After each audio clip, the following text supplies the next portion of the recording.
Well, everybody knows that right now this is the age of technology and of media. Everyone has an iPad, gone are the days of the Gameboy.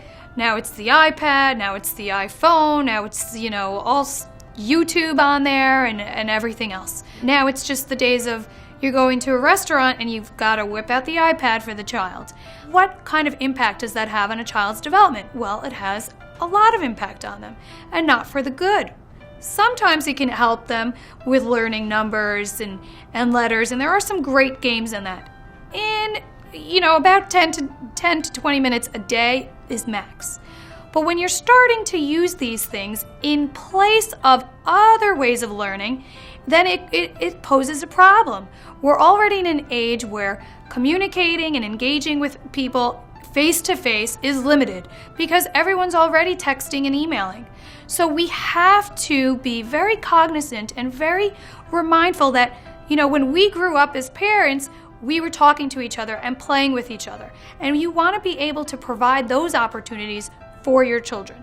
So if they're playing a game and watching TV, chances are they're not playing with the child and they're not learning common social skills. Because everything that your child learns is through experience, through doing things with their peers.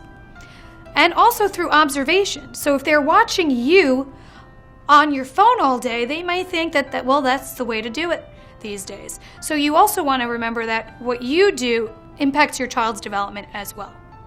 So there are two things to note here. One is if your child is playing on the video games and watching TV, they're not outside in the playground and they're not engaging with their friends, they're not playing, and they should be. And two is that the impact that these toys have on your child can be significant because it's a lot of input.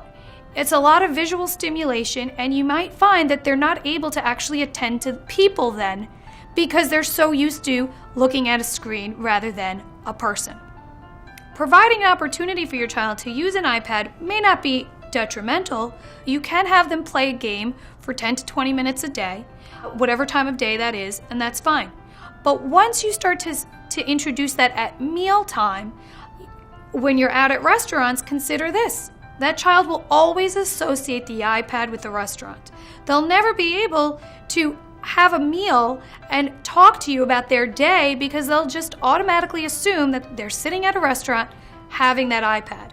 So remember to keep the iPad for times of learning and to encourage your child to connect with you, to engage with you and with their peers at mealtime, at playtime, and remember that these opportunities are so vital for your child to learn and grow because they learn through experience, through playing with their peers, not exclusively with media and technology.